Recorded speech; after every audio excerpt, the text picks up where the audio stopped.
Assalamualaikum warahmatullahi wabarakatuh.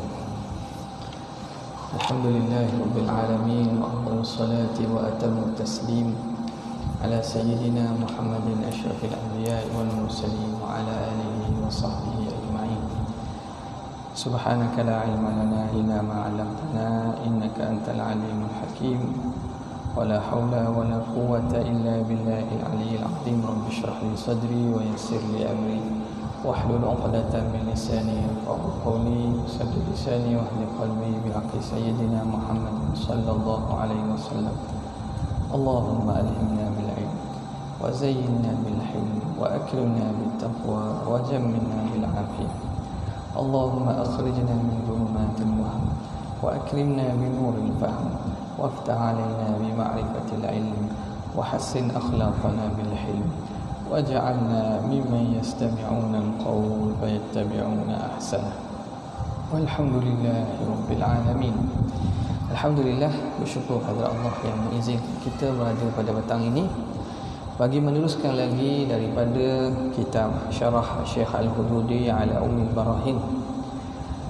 Kita berhentinya pada perbincangan sifat yang mustahil, yang lawan bagi mukhalafatuhu ta'ala lil hawadith, iaitu al-mumathalah lil hawadith. Mustahil menyamai Allah bagi segala yang baharu. Kita berhenti pada cetakan khas ini pada muka 25 wa kadza yastahil. Bismillahirrahmanirrahim. Qala al-muallif rahimahullah wa nafa'ana bihi bi 'ulumihi fid darain amin ya rabbal alamin. Wa kadza yastahilu 'alayhi an yattasifa bil aghradi ila akhiriha. Kata pengarang, dan demikianlah yastahilu 'alaihi, mustahil atas Allah, an yattasifa, an harfu masdari wa nasbin, yattasifa fi'lun mudhari'un mansubun bi an, mansub dengan an, wal fatwa fa'iluha dhamirun mustatirun taqdiruhu huwa lah, wa an wa ma dakhala 'alaiha fi ta'wili masdarin fa'ilu yastahil, an dan juga fi'il mudhari'. Kita tahu an ini fungsi dia pertama, dia amil nasab, dia menasabkan fi'il mudhari' selepasnya. Yang kedua, dianya masdari, dia menjadikan fi'il selepasnya, menukarkan menjadi masdar, menjadi isim. Jadi ayat tasifa masdar bagi ittasafa yattasifu ittisaf. Wa kadza yastahilu 'alaihi ittisafuhu ta'ala bil aghrad. Jadi jumlah daripada an dan juga madkhul 'alaiha fi ta'wil masdarin fa'ilu yastahil, fa'il kepada yastahil. Yastahil, apa mustahilnya? Ayat tasifa, bersifatnya Allah bil aghrad, dengan ada tujuan dan matlamat, ila akhirihah, sehingga akhirnya lah, akhir matan yang disebut oleh Imam Sanusi. Jadi antara mafhum dan makna yang terkandung dalam mukhalafatuhu ta'ala lil hawadis, bahawa mustahil Allah, perbuatan Tuhan itu mempunyai tujuan yang matlamat kembali kepada Allah. Tuhan buat kerana ada gharad, ada matlamat yang ingin dicapai, ada tujuan yang ingin dilaksanakan, yang dicapai. Jadi itu mustahil.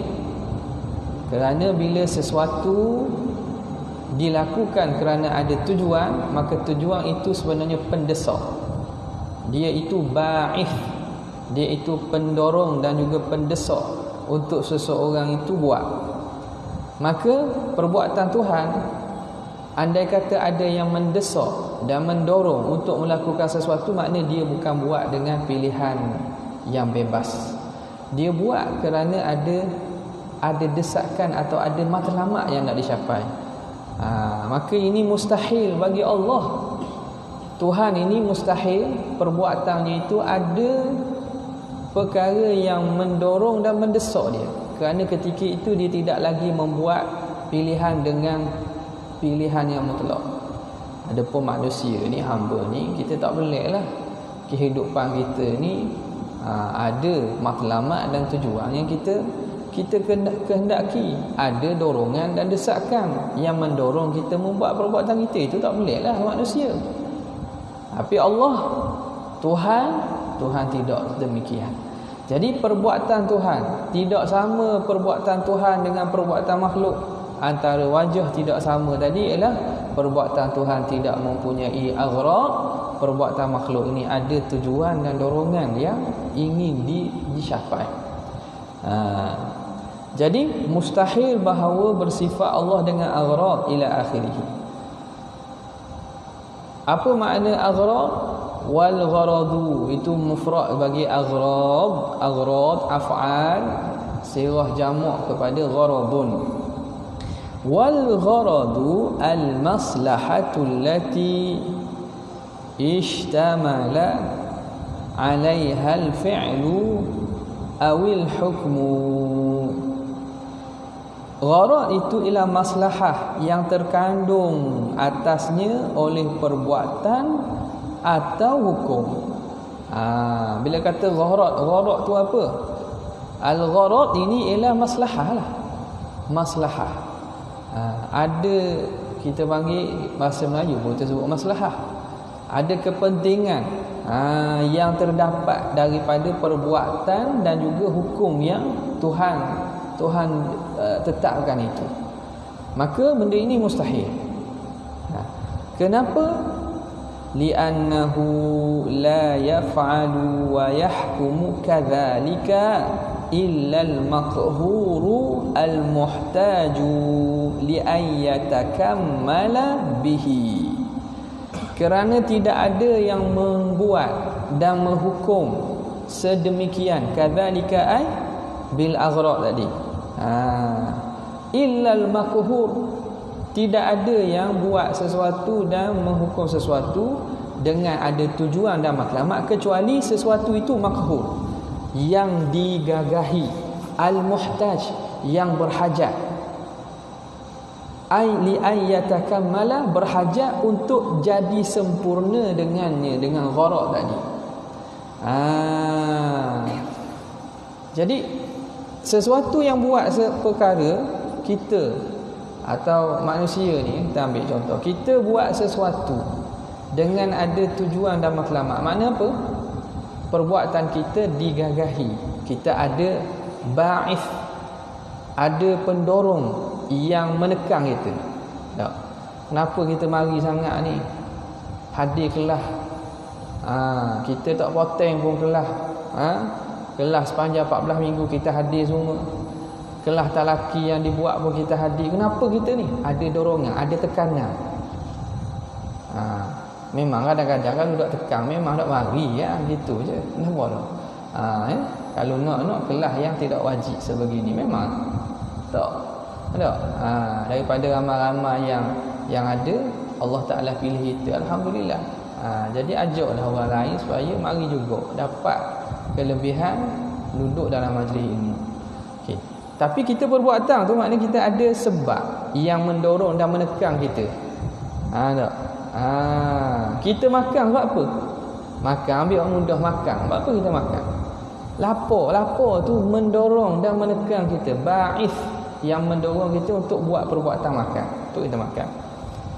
Jadi tidak ada yang buat sedemikian, yakni bil gharadi, yang buat dengan ada tujuan matlamat, kecuali sesuatu tu makhur, dia digagahi. Al-muhtaju, yang berhajat li an yatakammala bihi, berhajat supaya jadi sempurna dengannya. Kalau contohnya kita jadi contoh, kita buat suatu perbuatan kerana perbuatan kita ada dorongan. Contoh, hadir ke kelas, belajar, yang mana bila kita buat perbuatan tu dengan ada tujuan lah, akan sempurna kita dengan buat perbuatan tu. Kalau tak buat jadi tak sempurna lah. Tak? Ia tak boleh seorang pelajar tiba-tiba tak hadir kelas, tak ambil periksa. Tak ambil kelas, tak ada periksa. Sempurna tak dia? Dia sebagai sifat seorang pelajar sempurna tak? Tak sempurna. Pelajar yang tidak sempurna panggil. Yang tidak sempurna. Kalau kita contohnya buat sesuatu, kita berbakti kepada kedua ibu bapa kita. Kenapa? Kerana kita nak pahala.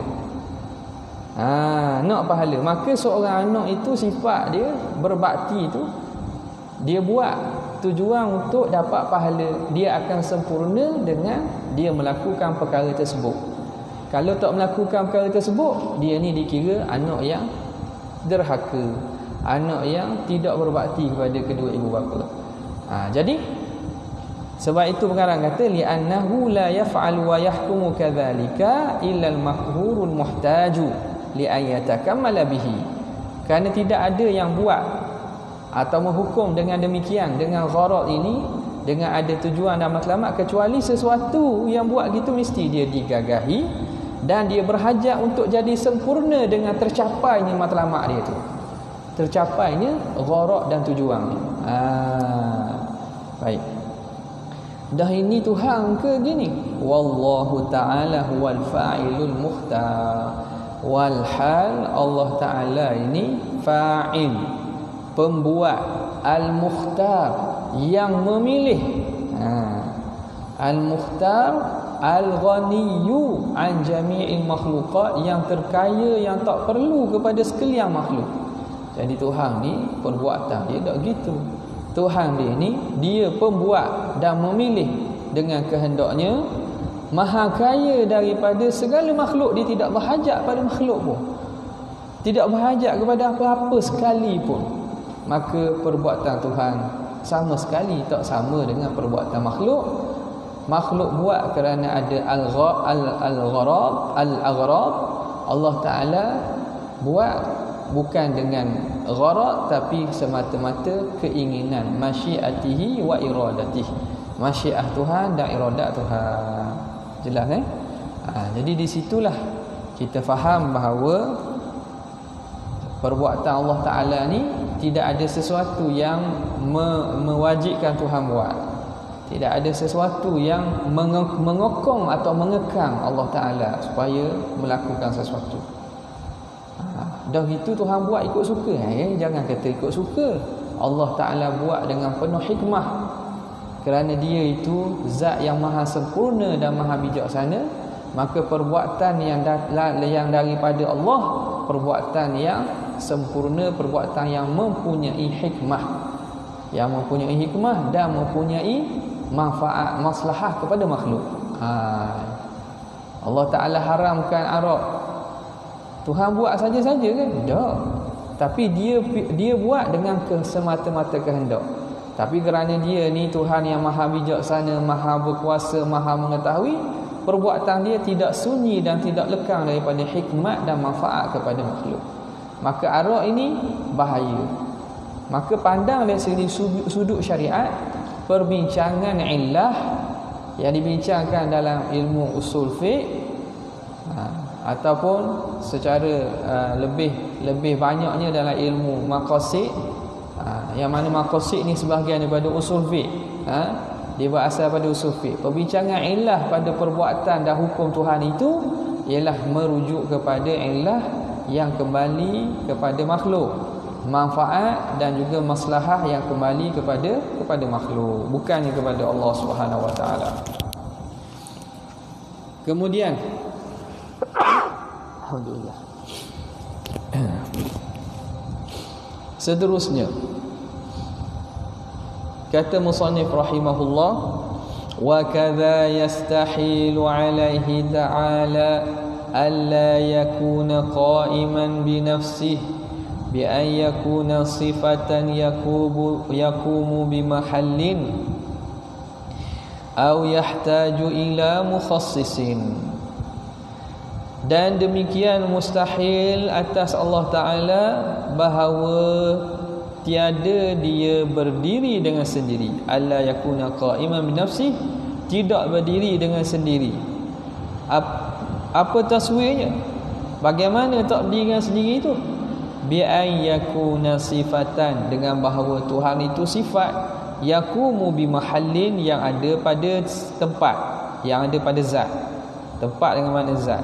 Au yahtaju ila mukhassisin, ataupun bahawa Tuhan itu gini, au yahtaja, kena baca au yahtaja, bi ay yahtaja ila mukhassisin. Baris tu, lagi baris sikit.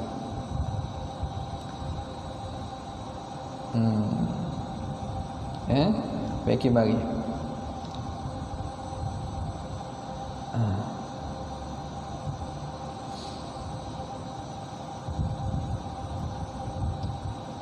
Bi ayakuna sifatan ayakuna hadisan yahtaju. Jadi boleh kalau nak takdir, tapi boleh kalau kita nak baca yahtaju itu ma'tuf kepada sifatan, tapi dia menjadi sifat kepada ma'tuf atas sifat. Bi ayakuna sifatan atau bi ayakuna hadisan yahtaju ila mukhassisin. Tapi kalau ini mudahnya kita atafkan tu, yahtaju ataf pada bi ayakuna au bi an yahtaja. Jadi dia ini kita atafkan pada yakuna. Jadi yakuna mansub dengan an, bi an yakuna au bi an yahtaja. Jadi yahtaja tu baca dengan rafa' pun boleh, tapi kena takdir. Jadi aulanya kita ambil yang wajah nasab lah, wajah nasab, kerana dia maktuf ala mansub. Yakuna tu mansub bi an, maka yahtaj pun mansub. Kerana dia menafsirkan bagi la yakunu qa'imah, adamu qiyam bi nafsihi, itu dua makna. Bi an yakuna sifah, bi an yahtaj ila mukhassis. Itu lagi dekat dengan murad musannif rahimahullah, wallahu a'lam. Okey, balik kepada matan tadi. Mustahil Allah Ta'ala bahawa dia tidak berdiri dengan sendiri. Macam mana tak berdiri dengan sendiri? Taswir macam mana? Bi an yakuna sifatan yakubu min mahallin, dengan bahawa Tuhan tu sifat yang ada pada sesuatu tempat, yang ada pada zat. Tempat dengan mana zat, mahal dengan mana zat. Mana kita boleh tukar saja. Yakumu bi mahallin, kita boleh ubah je dengan yakumu bi dhati. Mahal dengan makna zat. Nanti dia kata terang. Au yahtaja ila mukhassisin, ataupun berhajat kepada mukhassisin. Itu juga tidak berdiri dengan sendiri, makna Tuhan berhajat kepada mukhassis, yang mentaksis, yang menjadikan Tuhan, yang mencipta Tuhan. Qala syarih rahimahullah, hadza aidan mimma yastahilu fi haqqillahi ta'ala. Ini juga dari perkara yang mustahil pada hak Allah Ta'ala. Wa huwa qiyamuhu wa huwa naqid, wa huwa naqidu qiyamihi. Gugur satu kalimah tu. Wa huwa naqidu, wa huwa naqidu. Wa huwa naqidu qiyamihi, bukan wa huwa qiyamuhu, naqid.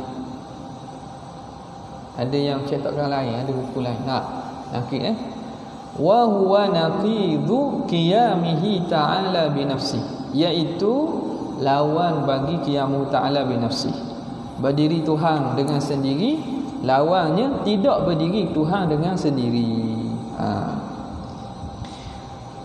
Qauluhu, kemudian yang kata musannif, bi an yakuna ila akhirih. Bi an yakuna sifatan tu. Ini ni tafsirun, qauluhu itu tafsirun lin nafi. Dia menafsirkan bagi nafi. Mana? Tidak berdiri dengan sendiri. Apa makna tidak berdiri dengan sendiri? Maknanya bi an yakuna sifatan. Dia itu sifat.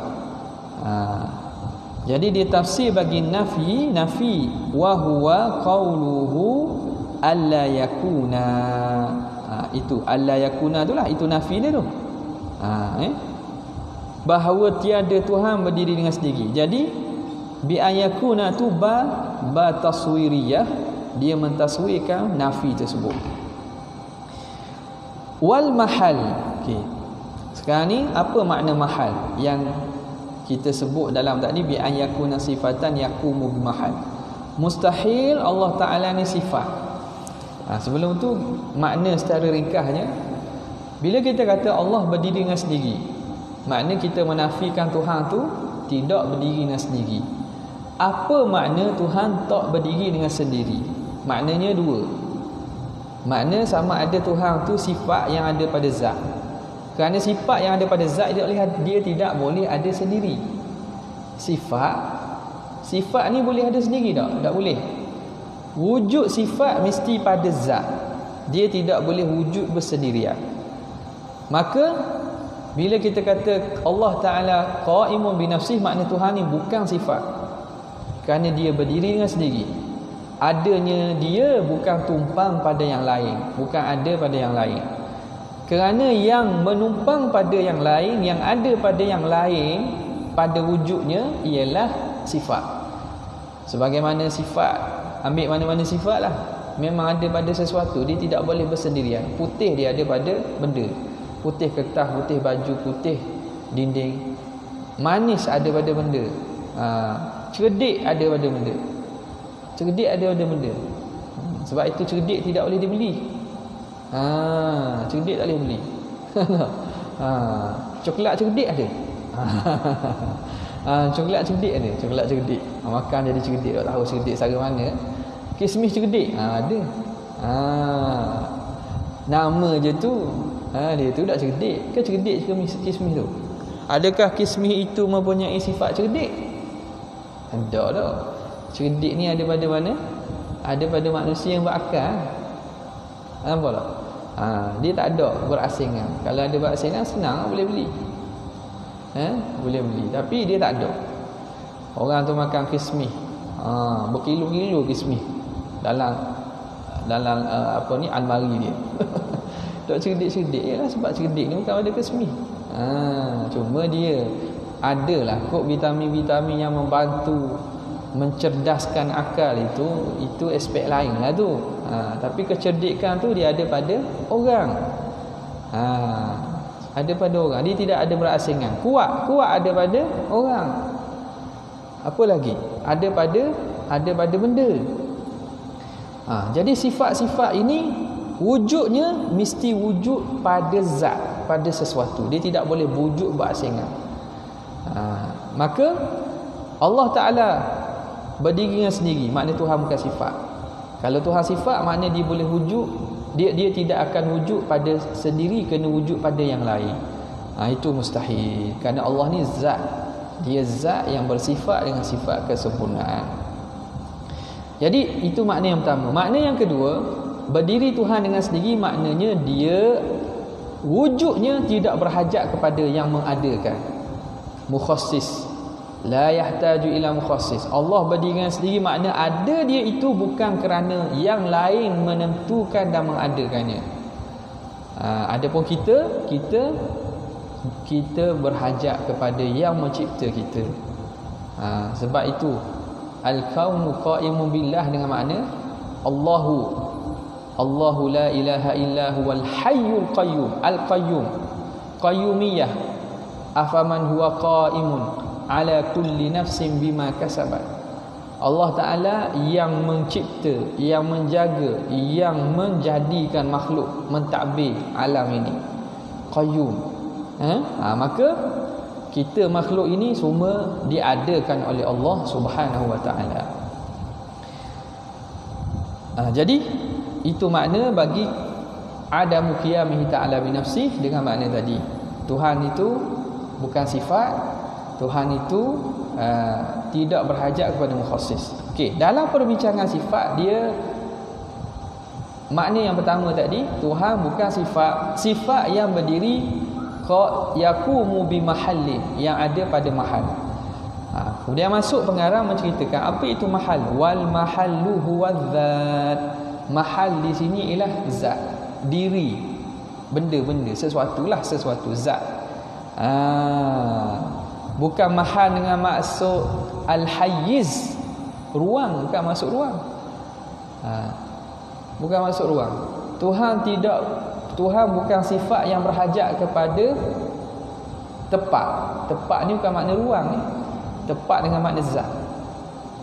Tempat dengan makna zat. Dan Allah Ta'ala bertempat kan? Itu Tuhan mustahil bertempat juga. Tapi penafian itu difaham daripada mukhalafah. Okay? Al-mahal huwa zat. Mahal itu ialah zat. Wal mukhassis bi kasri sad, dengan kasrah sad, huwal fa'il. Mukhassis dengan makna fa'il, pencipta. Mudah je lah tu. Maka mustahil Allah Subhanahu Wa Ta'ala ni sifat. Sebagaimana kata golongan Nasrani yang mana Allahut, ketuhanan itu masuk meresap dalam diri Nasut, Nabi Isa. Maka Nabi Isa mempunyai sifat ketuhanan. Kerana itu Nabi Isa boleh menghidupkan yang mati, boleh menghidupkan orang mati dihidup balik, orang buta dia dapat celek, orang sakit sopok jadi sihat. Kerana apa? Kerana kata mereka ada pada diri Isa itu sifat ketuhanan. Jadi mereka membayang dan memahami Tuhan itu sifat yang boleh masuk pada diri Nabi Isa, kepada Ruhul Kudus. Jadi ini mustahil. Mustahil. Allah bukan sifat, Allah zat. Dah zat ada sifat dah. Zat yang mempunyai sifat lah. Tapi dia bukan diri dia tu sifat, bukan. Dia zat yang mempunyai segala sifat kesempurnaan. Ini juga mustahil bagi orang-orang yang ajaran sesat, yang kononnya kata roh Tuhan mereka masuk dalam diri Tok Syekh, maka Tok Syekhnya ketika itu diresapi oleh Tuhan. Sehingga kan yang sebahagian ta'assubnya menyembah Tok Syekh dia. Kalau kita agama lain kita maklumlah. Ada di kalangan agama-agama lain yogi-yogi mereka. Tahu? Yogi, tahu yogi? Tak tahu. Hak tu hak maikat tu tak tahu. Apa nama tu? Cerita kartun apa nama tu? Yogi. Tu. Yogi ni dalam apa nama ni, agama Hindu lah.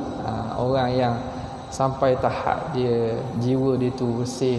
Dia yogi ni praktik yang mempraktikkan yoga lah, tapi dia master dia. Jadi awak kadang mungkin kena tahu jugalah, kena lihat kepada apa nama ni, agama-agama lain. Bukan tujuan untuk kita tu, tujuan untuk kita tahu dan kita rasa bersyukurnya kita diberi agama yang sesuai dengan fitrah, sesuai dengan akal. Jadi ada sebahagian daripada agama-agama lain ni yang mana mereka ni menganggap guru mereka tu Tuhan. Guru mereka avatar. Avatar dan seumpamanya ni menganggap bahawa sifat ketuhanan ada pada diri guru mereka. Jadi bila kita faham bahawa Tuhan itu bukan satu konsep sifat yang boleh meresap, maka mustahil lah kita nak kata hak ni Tuhan, ini Tuhan duduk sini, Tuhan duduk sini, Tuhan ada di pokok ni. Tak. Mustahil. Kerana apa? Allah ataupun ilah ini dia bukannya sifat. Kalau dia sifat, makna apa? Dia berhajat. Dia tak akan wujud dengan sendiri, kerana wujud dia mesti pada yang lain. Makna dia tidak berkuasa. Ada? Bukan hebat. Tak hebat gitu. Kalau nak adanya kena ada di yang lain.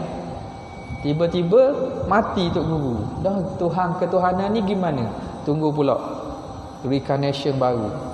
Ada. Atau penjermaan Tuhan baru pula. Itulah setengah ada pada agama-agama yang tidak benar. Kefahaman ketuhanan itu dah hilang dah. Dah lari daripada konsep yang sebenar.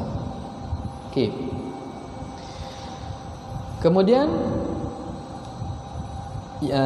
habis itu.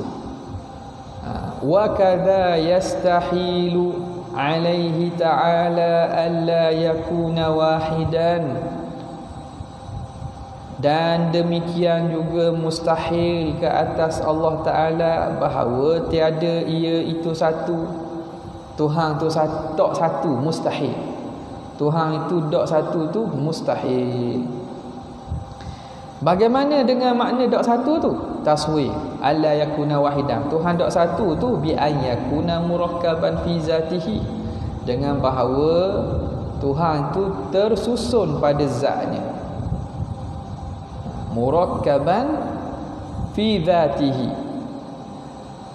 au yakuna lahu mumathilun fi dhatihi, atau ada baginya yang menyamainya pada zatnya, au sifatihi, atau sifatnya, au yakuna ma'ahu fil wujudi muathirun fi fi'lin minal af'al, atau ada bersama Tuhan pada wujud ini, pada wujudnya, pada alam ini, muathirun, yang mampu memberi kesan, muathir yang memberi kesan, fi fi'lin minal af'al, pada apa-apa perbuatan daripada perbuatan-perbuatan yang berlaku.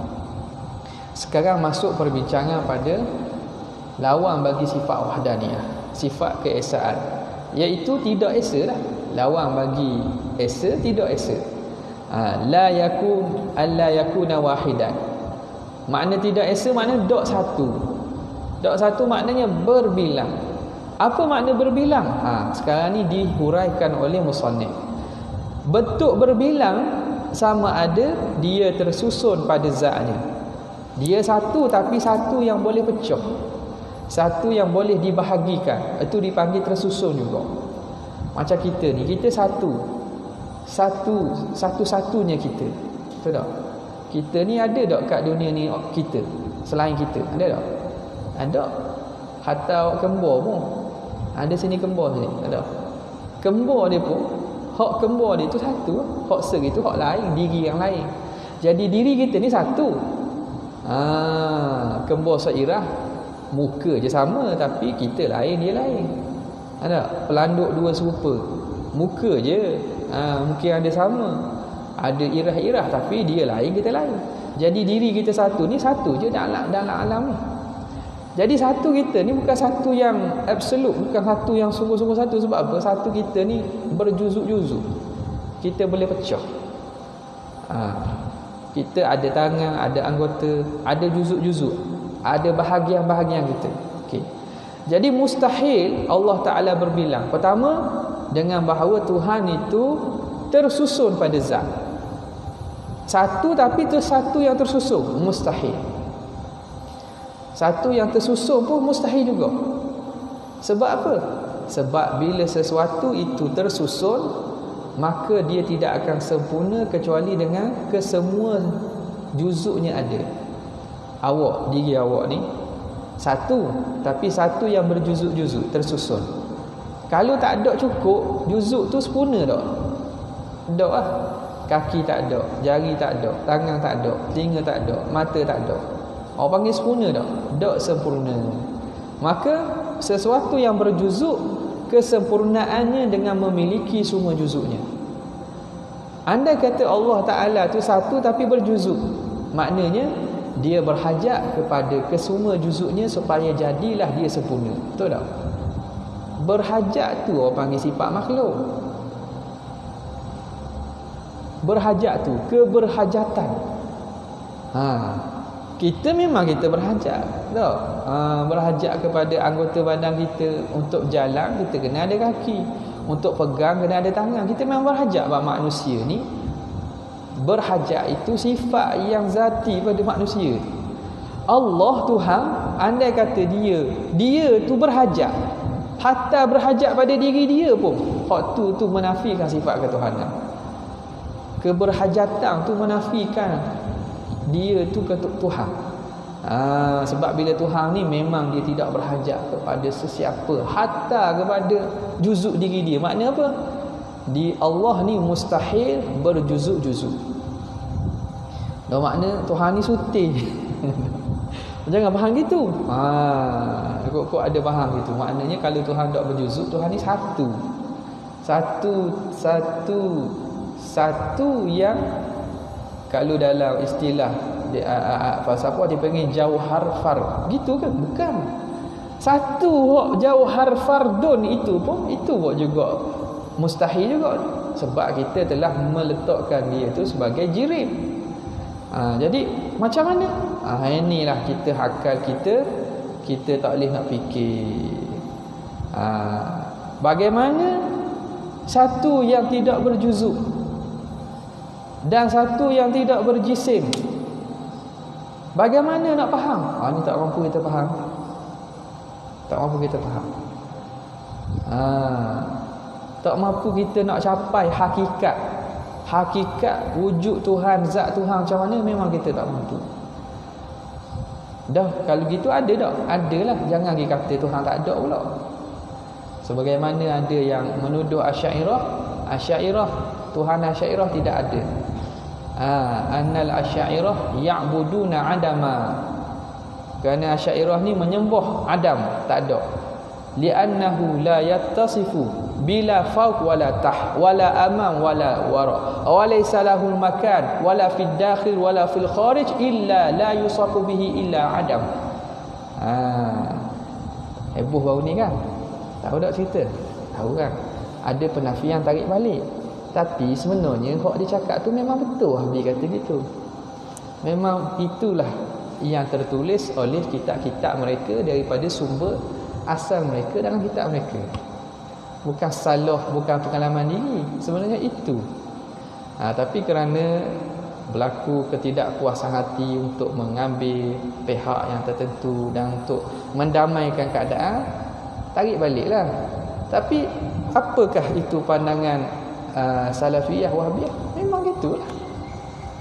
Boleh carilah kitab-kitab rujukan asal mereka. Memang mereka kata annal asy'ariyah ya'buduna adama fa innal ilah bihadhil awsafi la yasifu bihi illa al-adam. Kerana Tuhan yang bersifat dengan dak atas dak bawah, dak dalam dak luar, dak sini dak sana, tidak berjirim, tidak berjisim, tidak bermata, tidak yang sifatkan demikian kecuali tak ada. Benda yang bersifat demikian dia tak ada. Ada seorang lagi pendakwah lain, tapi baru ni tak ada dak mari ke negeri sana sebab di grup lain sikit, yang ekstrim sikit daripada golongan sana, sebut jelas-jelas dalam ceramah dia bahawa Asy'ariyah ini, Tuhan Asy'ariyah ni sebenarnya Adam. Sebab tidak yang disifatkan begitu kecuali Adam. Jadi sinilah kita kena faham di mana had akal boleh berfikir, di mana had akal tak boleh berfikir. Sekarang ni mereka mengatakan kalau Tuhan tu tak di atas, tidak di bawah, tidak di dalam, tidak di luar, tidak bertempat. Bila orang kata anak awak di mana? Anak saya tak dalam rumah, tak ada luar rumah, tak ada atas rumah, tidak bawah rumah, tidak tepi rumah, tidak kanan rumah. Maknanya awak tak ada anak. Betul tak? Tak ada dalam perut, tak ada luar perut. Kat mana lagi? Tak ada di dunia, tak ada di langit. Maknanya awak tak ada anak. Betul tak? Memang betul lah. Tapi itu sifat bagi makhluk. Itu sifat jirim. Kerana makhluk dan jirim ni kewujudannya mesti bertempat. Adapun Allah, kita tak boleh nak samakan kiasan begitu kepada Allah Ta'ala. Kerana kita telah maklum bahawa segala yang disifatkan tadi, atas, bawah, kiri, kanan, depan, belakang, dalam, luar, itu semua sifat makhluk. Dah Allah wujud tak? Wujud. Betul-betul wujud ke wujud dalam otak? Ada juga yang mengatakan bahawa Tuhan Asy'ariyah ni hanya amrun i'tibari, benda yang ada dalam i'tibar otak tapi tiada pada hakikat realiti. Itu juga tak betul. Tak ada pun Asy'ariyah kata gitu. Allah Ta'ala wujud yang hakiki. Bukan wujud fi dhihni, bukan fi dhihni saja, bukan. Allah Ta'ala wujud yang hakiki, wujud fil kharij, ada sungguh ti. Dah kenapa kita tak boleh nak kata bertempat, tak boleh nak tunjuk? Kerana tidak layak dengan wujud Allah Ta'ala itu ditunjuk dengan tempat. Kerana semua arwah yang ditunjuk ni semua makhluk. Maka kita kena faham Allah tak boleh kita nak letakkan dan sifatkan dengan sifat makhluk. Bila kita faham bahawa begitu, maka tahulah kita wujud Allah Ta'ala wujud yang mutlak, wujud yang tak sama makhluk. Bagaimana? Itu bukan kemampuan kita dah. Nampak? Itu di luar kemampuan kita. Hak ni yang berhajat kepada beriman dan tahu bahawa akal tak boleh nak fikir lebih tau. Akal tidak boleh nak fikir lebih ada tu. Nak fikir mana? Kalau nak fikir tak boleh nak fikir. Yang sampai kata yang nisbah kepada kalam Abu Bakar As-Siddiq, al-ajzu 'anil idrak. Lemah akal kita untuk faham hakikat ketuhanan, itu kira faham dah tu. Akal kita sampai tahap dia tak boleh nak fikir dah hakikat Tuhan ni, tu kira tahu dah tu. Itu dikira telah tahu, telah faham. Tapi kalau kita pergi fikir juga, kita pergi soalkan juga, kita pergi cari jawapan, kita tak akan dapat jawapan betul. Kita akan jadi mereng, kita akan jadi sing kalau salah putus ayat, ataupun jadi sesat ke belah lain. Menyangkakan Tuhan ni bergiam-giam. Maka sakaan-sakaan itu wa kullu ma khatara bi balika fallahu bi khilafi dhalika. Awal-awal ulama ahli sunnah kita telah buat kaedah untuk halang kita, akal kita, khayalan kita ni pergi rempuh halangan dia. Telah awal-awal lagi letak kaedah yang mana menyekat akal kita ni. Akal kita ni dia nak orang lelaki. Dia mikir macam-macam. Orang boleh jadi ikutlah. Orang lelaki dia khayal macam-macam. Jadi liarnya akal kita ulama letak di mana hak sempadan. Jangan lebih mikir pada ni. Takut-takut lebih mikir ni awak pergi langgar kok masuk gaul. Masuk gaul.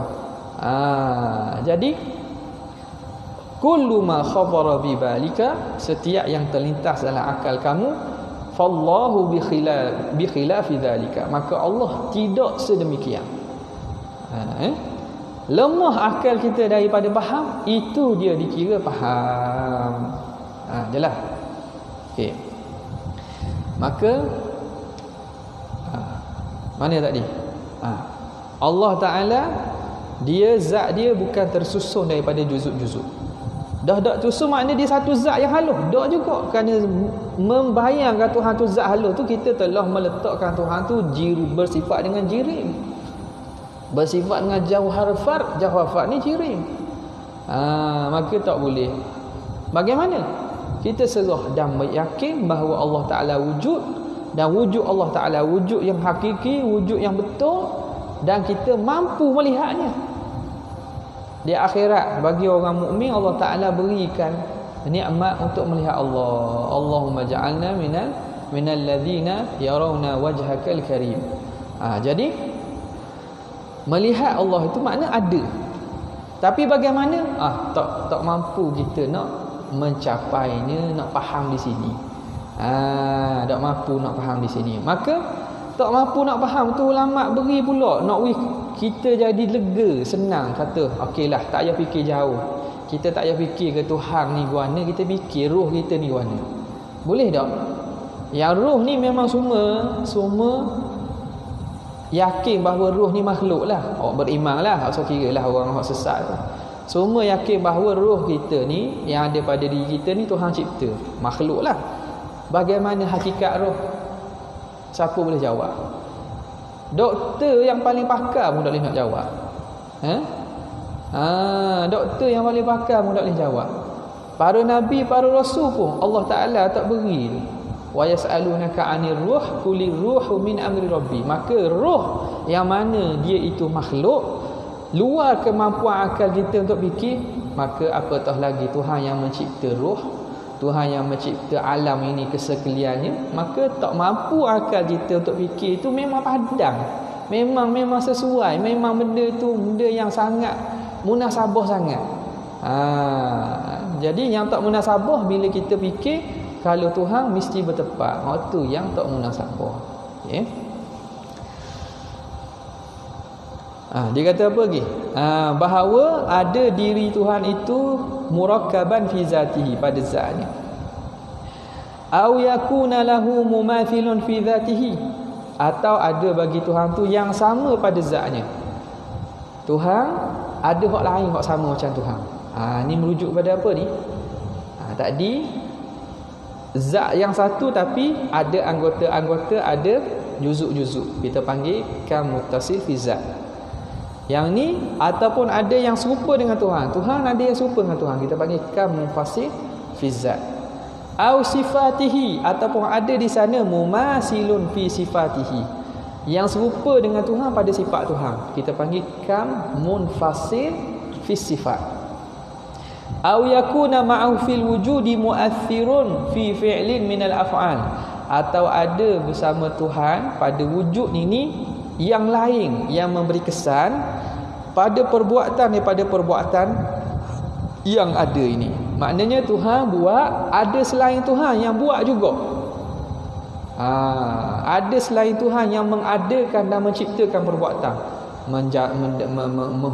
menurunkan hujan, menumbuhkan pokok ke, membuat apa-apa tak kira lah.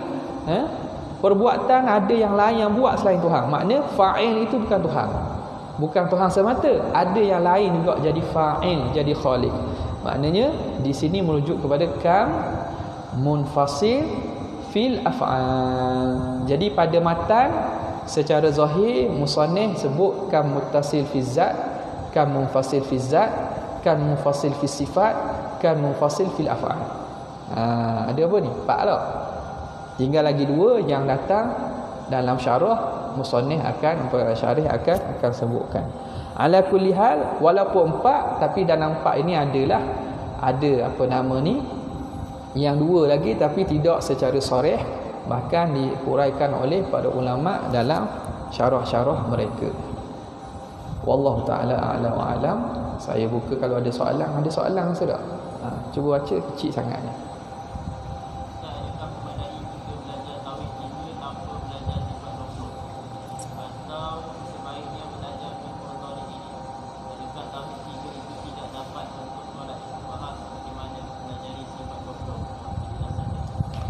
Ditanya adakah memadai belajar tauhid 3 saja tanpa belajar sifat 20? Ataupun mana dia kata, ataupun boleh memadai, ada kena belajar juga, kena belajar dua-dua. Dia gini, tak boleh belajar dua-dua pun tak apa. Dia naknya pada i'tiqad tu betul. Kita kena faham dulu. Tauhid 3 sifat 20 ni konsep manhaj dalam kita mempelajari akidah dan mengiktikadkan perkara-perkara yang berkaitan dengan ketuhanan, kenabian dan sam'iyah. Nampak? Andai kata seseorang itu boleh faham dan boleh faham terus melalui dia baca Al-Quran, faham Al-Quran, baca hadis, faham pada hadis, yang mana i'tikad dia i'tikad betul-betul ahli sunnah, tak apalah, tak ada masalah. Tak ada masalah. Yang naknya kepada i'tikad betul. Okey. Dah ni manhaj-manhaj yang berbeza ni, ini satu wasilah. Wasilah untuk dapat kepahaman yang betul. Okey. Dan mana satu wasilah yang mendapatkan atau menjaminkan kepahaman yang betul? Pertamanya kena tengoklah isi daripada kedua. Saya cakap di atas jalan insaf, maksudnya kita tokkan ke tepi. Tok tepi dulu mana betul mana salah yang telah kita tahu tu, kita tengok secara logik.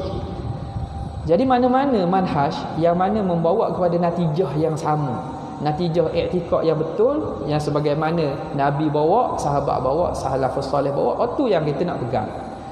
Jadi manakah manhaj yang membawa kepada itu? Tauhid 3 mendakwa mereka bawa manhaj salah. Okey. Adakah dengan semata-mata mendakwa tu kita kata kita kena ikut? Dah tidakkah ajaran-ajaran lain pun mendakwa mereka itu akidah yang betul? Jadi jangan kita ikut kepada slogan-slogan semata-mata tanpa kita tengok isinya macam mana. Adakah isi itu yang sama? Adakah ia membawa kepada akidah yang betul? Okey. Lepas tu sifat 20 sekalipun, kalau kita begitu kita tanya kepada tauhid 3, gitu juga kita tanya pada sifat 20. Adakah apa yang dalam sifat 20 itu benda yang dibawa oleh Nabi sahabat salafus soleh atau benda yang bercanggah? Adil tak? Adil, kita tanya belagalah. Maka kita kena tengok. Jadi kan andai katalah makna anda seseorang yang ingin mencari kebenaran, maka kita nak tahu yang sebenarnya, belajarlah dengan orang yang mahir dan pakar dalam manhaj tersebut. Makna kalau sifat tauhid 3, belajar daripada orang yang betul-betul faham tauhid 3, macam mana tauhid 3 sebagaimana yang dibuat oleh pengasasnya. Tengoklah. Lepas tu sifat 20, kena belajar daripada guru-guru, tuan-tuan guru, masyayikh-masyayikh yang faham betul dengan konsep sifat 20 ni sebagaimana yang digariskan oleh ulama Asy'ariyah. Baru kita lihat perbandingan. Tapi bukan semua orang mampu buat gitu tau. Bukan semua ada masa dan mampu. Banyak lagi nak update status FB, nak upload gambar, nak buat assignment video, nak edit video, banyak sangat lagi. Nak atur assignment tugasan. Memang ada di kalangan kita yang banyak ataupun masyarakat awam memang tak mampu macam tu. Jadi pedoman kita macam mana? Pedoman kita lihatlah apa yang menjadi manhaj yang diguna pakai oleh sawadul a'zam ulama abral quruni wal usur. Manhaj yang diguna pakai oleh para ulama sejak sepanjang zaman dan berkurun-kurun lamanya. Apa dia? Kenapa kita kena ikut ulama? Kenapa kena ikut manhaj majoriti? Tidakkah mereka yang kita tahu nama-nama besar dalam agama ni, Imam Al-Ghazali, Imam Nawawi, Imam Ibn Hajar Al-Asqalani, Qadhi Iyad, imam-imam besar yang dalam agama Islam ni, mereka ni berjasa dalam agama kita dan mereka diiktiraf akidah mereka betul dan diiktiraf bahawa apa yang dibawa oleh mereka tu betul dan mereka amanah dengan agama. Nampak tak? Jadi kalau melihatkan kepada itu, kalau kita malah menyelam dalam satu-satu takdilah. Kalau kita nak kaji setiap satu, tak apalah, molek juga kita baca, kita belajar manhaj ini, kita belajar yang manhaj satu lagi, lepas tu kita tengok mana satu yang sebenarnya bertepatan dengan akidah yang Islam yang sebenar, akidah yang dibawa oleh ahli sunnah jemaah. Tapi kalau orang awam ni memada macam mana? Ulama-ulama muktabar daripada berkurun-kurun lamanya sampailah sepanjang zaman, mereka membawa pada manhaj pengajian akidah melalui manhaj Asy'ariyah Maturidiyah. Hak ni diakui hatta golongan yang bawa tauhid 3 pun, Salafi pun memang akui sawadul a'zam. Majoriti umat Islam sejak zaman dahulu memang berpegang kepada Asy'ariyah Maturidiyah. Maka kita boleh jadikanlah isyarat petanda bahawa manhaj yang dibawa oleh mereka ini manhaj yang mardiyun, yang diredai. Sebab apa?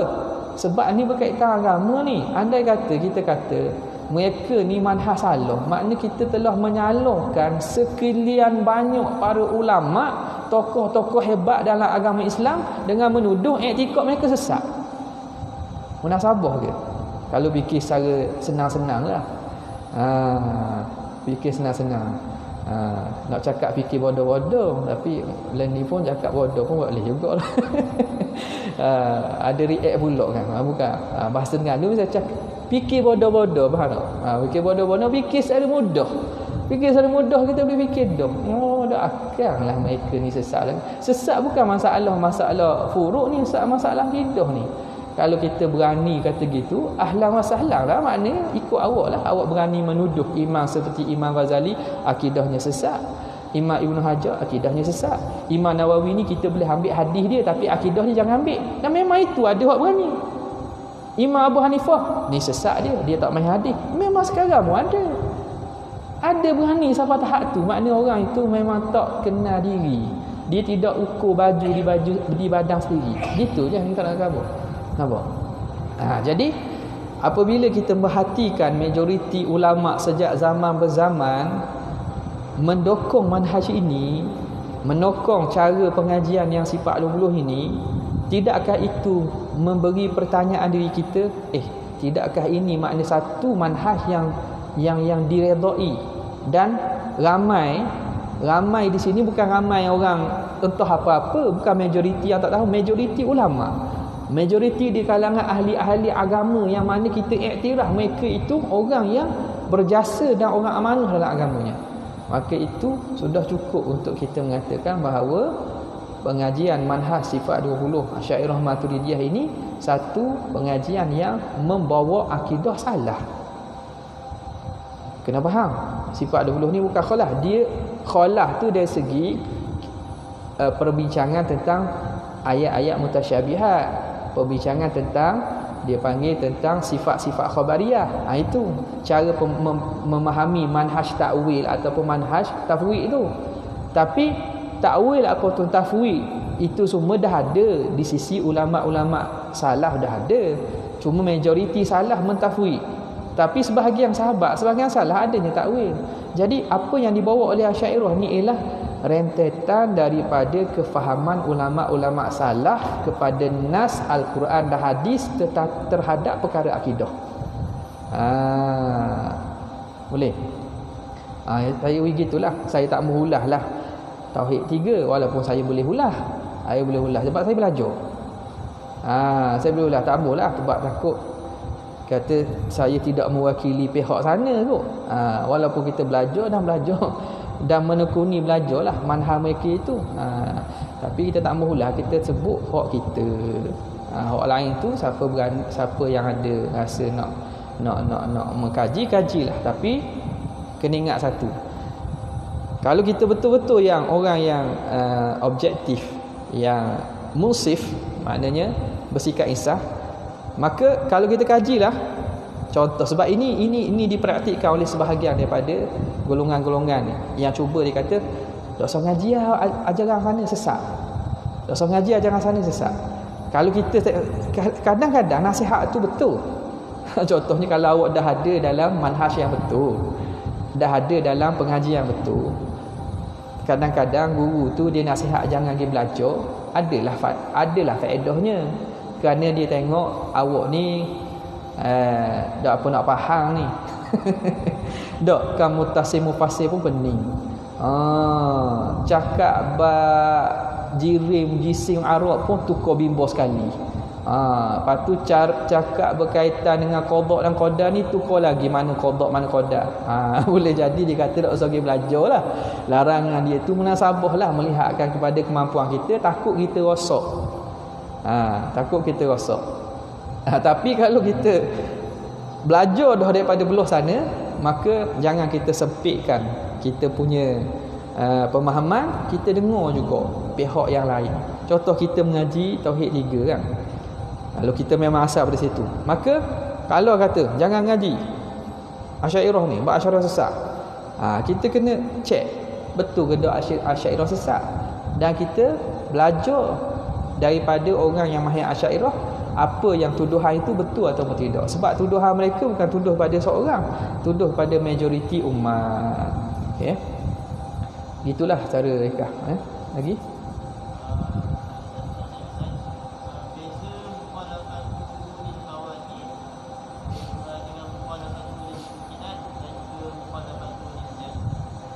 mukhalafatuhu lil hawadithi. Kenapa dia guna perkataan hawadis? Dia tak ada, dia soalannya gini, kenapa dipilih mukhalafatuhu ta'ala lil hawadith? Menyalahi Tuhan dengan hawadith. Hawadith makna jamak bagi hadis. Kenapa tak kata mukhalafatuhu lil mumkinat, mukhalafatuhu lil jaizat? Gitu tak? Kenapa dipilih hawadith? Di sini disebut oleh muhasyi yang membuat hasyiah kepada kitab Sanusiyah ni, kerana yang dibayangkan mukhalafah atau yang segera dipaham menyalahi dan tak sama tu benda hak ada ke benda tak ada. Kalau kita nak kata tak sama, perbandingan sesuatu tu tak sama dengan sesuatu tu benda hak ada ke benda tak ada. Benda yang ada lah baru kita boleh jelaslah bahawa ada perbezaan. Perbezaan itu nyata antara benda yang ada. Betul tak? Ada sama ada baru jelas. Faham? Jadi antara mumkinat jaizat hadis, mana yang merujuk kepada makna ada. Hadis al-hadis ialah al-mawjudu ba'dal adam, sesuatu yang ada selepas tak ada. Kerana sesuatu yang ada itulah yang terlintas segera menyalahi dengan benda lain. Adakah dia menyalahi bagi mungkinat? Memang menyalahi mungkinat juga, dan memang menyalahi jaizat juga. Tetapi mungkin ni ialah sesuatu yang menerima ada dan tak ada. Jadi dia menerima ada dan tak ada. Penggunaan istilah mungkin itu umum, kerana segala perkara yang menerima ada dan tak ada itu dipanggil mungkin belaka. Sama dengan jaiz. Jaiz pun sama. Jawaz dengan imkan ni sama. Kerana al-jawaz bermaksud harus jawazut ahadi tarafaini, harus salah satu daripada ada atau tak ada. Jadi dia sama makna dengan mungkin. Maka jaiz dengan mungkin sama. Tapi kalau semata-mata mungkin dan jaiz tapi tak ada, adakah jelas ketidaksamaan tu? Tak jelas. Sebab yang jelas-jelas menyalahi dan tidak sama antara sesuatu yang ada dengan ada yang lain. Tak? Bila kita kata Allah menyalahi bagi sekalian makhluk yang ada ni, kenapa dipilih hawadis? Kerana mukhalafah itu segera faham perbezaan pada benda yang ada. Kalau ada benda yang tak ada, memang ada mukhalafah juga, tapi hak tu tak payah nak nafi pun orang tahu tak sama. Tuhan ada, makhluk yang mungkinat yang tak ada ni tak ada dah. Macam mana kita nak kata dia sama? Ada dan tak ada. Benda yang ada dan benda yang tak ada. Kita nak perlu bincang ke persamaan atau perbezaan? Tak perlu, dah tak ada. Makna beza pada asal tu ada dengan tak ada, tak payah bincang dah. Dia tak ada. Contoh, kita dan cucu kita, awak dan anak awak, saya dan cucu saya, awak dengan awak. Apa beza awak dengan anak awak? Cuba nyatakan. Anak saya ni rasa tinggi pada saya. Anak saya ni putih pada saya. Anak saya ni berat dia lebih kurang saya. Perlu bincang tak? Bincang tak ada. Faham tak? Bincang antara benda ada dengan benda tak ada. Jadi tak perlu bincang sifat-sifat perinci itu sebab tak ada dah. Tak ada dah. Jadi mungkinat dan jaizat itu umum sangat, merangkumi benda yang mungkin yang ada dan mungkin yang tak ada. Jadi lafaz ataupun kalimah yang lebih spesifik merujuk kepada yang ada ialah al-hadith, jamaknya hawadith, iaitu al-mawjudat ba'da adam, segala benda-benda yang ada lepas tak ada. Barulah dibincang persamaan ataupun perbezaan. Allah menyalahi bagi segala makhluk yang ada. Kenapa? Makhluk-makhluk yang ada ni cirinya begian, maka Allah tidak bersifat dengan sifat itu. Nampak tak? Itu kenapa ulama pilih mukhalafatuhu lil hawadis, tidak pilih mukhalafatuhu lil mungkinat ataupun jaizat. Walhal memang mukhalafah juga. Lagi ada soalan? Okey, ada soalan ni? Ada? Tak tanya? Ada.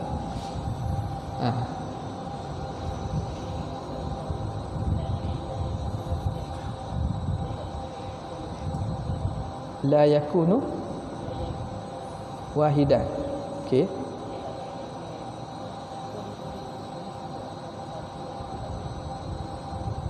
Adakah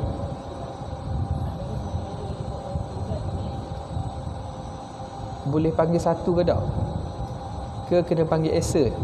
Itu soalan ni. Boleh panggil satu ke tidak? Ataupun kena panggil esa saja? Itu soalan. Ini kembali pada bahasa dan kembali kepada murad. Boleh tak panggil Tuhan tu wahid? Kalau kita tengok daripada dalil, daripada nas, Maka antara asmaullah ialah Al-Wahid, Al-Ahad. Al-Ahad pun nama Allah, Al-Wahid pun nama Allah. Maka Allah mensifatkan dirinya satu dan mensifatkan dirinya tunggal atau esa. Jadi boleh panggil ke tak? Jawapannya boleh. Sangat boleh, kerana datang jelas penggunaan nama itu di sisi Allah. Dah kenapa? Apa isunya? Isunya mungkin pada satu lah kot. Sebab esa ni tak ada isu lah, sebab dia satu, dia bukan bilangan. Esa ni makna tunggal, makna dia tak ada bilangan dah, tak ada bilangan. Cuma yang boleh dibilang ni 1, 2, 3 kan. Okey. Dan kenapa Allah menamakan satu? Satu kerana nisbah kepada yang lain dia itu satu. Nisbah kepada makhluk. Setelah dicerita makhluk, makna Allah ni satu. Satu kenapa dibilang? Membilang selain daripada itu makhluk tu banyak. Faham tak? Jadi wahidiyatillah, satunya Tuhan tu wahid. Satunya Tuhan tu melihat kepada setelah adanya makhluk. Sebab itu dipanggil dalam Al-Quran pun Allah Ta'ala sebut wasyaf'i wal watri, yang syafa', yang genap, wal watri, yang ganjil. Yang ganjil itu Allah, yang genap itu manusia, makhluk, kerana makhluk ni berpasang-pasangan. Wasyaf'i wal watr wal laili idza yasr. Dan yang tunggal, yang witir, yang ganjil, dan juga yang genap. Jadi nama Allah Ta'ala Al-Wahid itu merujuk kepada apa? Merujuk kepada nisbah selain daripadanya Allah, bukan Tuhan. Makhluk dijadikan oleh Allah. Allah itu satu. Boleh. Jadi tak ada masalah lah dari segi itu. Bukan makna satu tu menerima dua, tak. Satu dia, selain daripada dia itu banyak. Tapi nisbah kepada yang lain, kerana ada makhluk ini, maka satu tu bilangan, dan makhluk ini dia selain daripada Allah. Yang seterusnya 2, 3 itu makna bukan daripada itu semua ialah ciptaan Allah Subhanahu Wa Taala. Okey. Maka dalam tasawuf dia panggil Allah maqam ahadiyah, itu makna kewujudan Allah sebelum ada makhluk. Kewujudan Allah sebelum ada makhluk, maka dia bersifat dengan ahadiyah. Setelah dicipta makhluk, maka dia wahid. Kenapa? Nisbah kepada makhluk, dia itu satu-satunya Tuhan. Jadi itu dipanggil maqam wahidiyah setelah dicipta makhluk. Al-ahadiyah sebelum adanya makhluk, ketika mana dia wujud dengan ketunggalan dan keesaannya. Ada Wallahu ta'ala ada soalan. Wallahu ta'ala ala wa alam. Sekadar tu, wabillahi taufiq hidayah. Wassalamualaikum warahmatullahi wabarakatuh.